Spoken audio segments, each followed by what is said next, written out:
8वीं कक्षा की हिंदी, उसमें दूसरी इकाई में पाठ 4 है सौहार्द सौमनस्य। अब उसमें ग्रामर भाग में हम देखते हैं अव्यय। व्याकरण के अंतर्गत अव्यय क्या चीज है, हम इसके बारे में पढ़ेंगे। जिन शब्दों पर लिंग, वचन और काल का प्रभाव नहीं पड़ता, अर्थात जिन शब्दों में कभी कोई परिवर्तन नहीं होता, उन्हें अव्यय कहते हैं।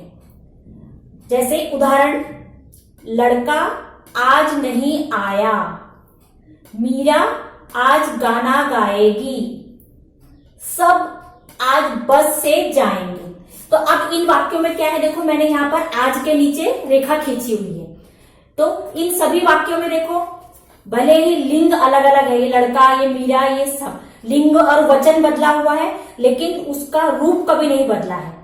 तो ऐसे शब्दों को अव्यय कहते हैं, जिन शब्दों में कभी परिवर्तन नहीं होता, भले ही वो लिंग बदल जाए, वचन बदल जाए या काल दूसरा हो, भूतकाल में अगर वाक्य हो या भविष्य काल में हो या वर्तमान काल में, परंतु उनका रूप नहीं बदलता। तो ऐसे शब्दों को अव्यय कहते हैं। इसीलिए ये सारे शब्द अव्यय अविकारी शब्द है, तो अव्यय को अविकारी शब्द कहते हैं। और जैसे लिंग, वचन, संज्ञा, सर्वनाम, इनको विकारी शब्द कहते हैं, क्योंकि इनमें परिवर्तन होता है परंतु अव्यय कभी नहीं बदलता।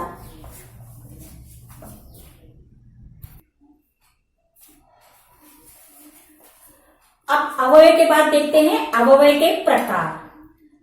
अव्यय 4 प्रकार के होते हैं। पहला है क्रिया विशेषण अव्यय, दूसरा है समुच्चय बोधक अव्यय, तीसरा है संबंध बोधक अव्यय और चौथा विस्मयादि बोधक अव्यय। तो अब हम इन चारों को अलग अलग प्रकार देखेंगे कि किस प्रकार ये अपने वाक्य में काम करते हैं। तो क्रिया विशेषण अव्यय क्या होते हैं? जिन शब्दों से क्रिया का परिणाम बताते हैं, जिन शब्दों में क्रिया की विशेषता बताते हैं, उन शब्दों को क्रिया विशेषण अव्यय कहते हैं। जैसे मोहन धीरे धीरे चलता है, तो चलने का काम जो है वो क्रिया है। तो मोहन कैसे चलता है? धीरे धीरे, तो वो क्रिया की विशेषता बता रहे हैं वो शब्द धीरे धीरे। तो ऐसे शब्दों को क्रिया विशेषण शब्द अव्यय कहते हैं। और इस प्रकार क्रिया विशेषण में कई प्रकार के शब्द हैं, जैसे तेज, अचानक, यकायक, तुरंत। तो ये सब क्रिया यानी जो शब्द अपने वाक्य में क्रिया की विशेषता बताते हैं, ऐसे शब्दों को क्रिया विशेषण अव्यय कहते हैं। और दूसरा है समुच्चय बोधक अव्यय। अब इसमें क्या होता है?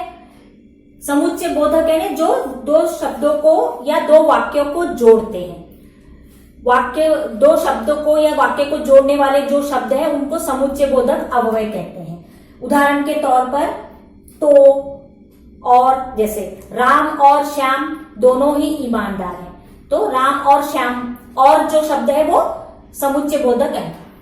मैंने तो मेहनत बहुत की थी परंतु फेल हो गया, तो शब्द जो है मैंने तो का संबंध जो है परिश्रम बहुत किया था। तो ऐसे दो वाक्यों को या शब्दों को जोड़ने वाले शब्द को समुच्चय बोधक अव्यय कहते हैं। संबंध बोधक अव्यय, अब जो संबंध बताता है, अपने वाक्य में दो शब्दों को या दो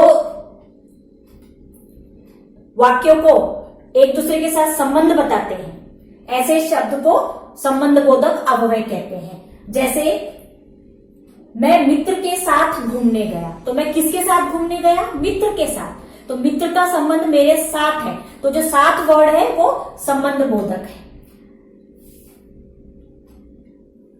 है ना। गुलाब की पंखुड़ियां बहुत कोमल होती है, मलमल की तरह।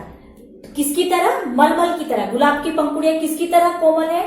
तो की तरह। ऐसे शब्द जो दो शब्दों का संबंध बताते हैं आपस में, या दो वाक्यों का संबंध बताते हैं, तो ऐसे शब्दों को संबंध बोधक अव्यय कहते हैं। और चौथा है विस्मयादि बोधक। तो विस्मयादि बोधक में जिसमें हम कुछ विस्मय प्रकट करते हैं, किसी प्रसंग या वाक्यों में हम जब आश्चर्य प्रकट करते हैं तो ऐसे शब्दों को विस्मयादि बोधक अव्यय कहते हैं। जैसे अरे यह तुमने क्या किया, तो अरे जो है वो विस्मयादि है। आश्चर्य प्रकट करना, वाह मैं पास हो गया, तो ऐसे शब्द जो किसी प्रसंग को आश्चर्य प्रकट करते हैं या विस्मय प्रकट करते हैं तो उन ऐसे शब्दों को विस्मयादि बोधक अव्यय कहते हैं। तो इस प्रकार ये सारे ही अव्यय वाक्यों में अपने अपने कार्य करते हैं। आगे आप लोगों को समझ में बच्चों, ये हो गया अव्यय और उनके प्रकार।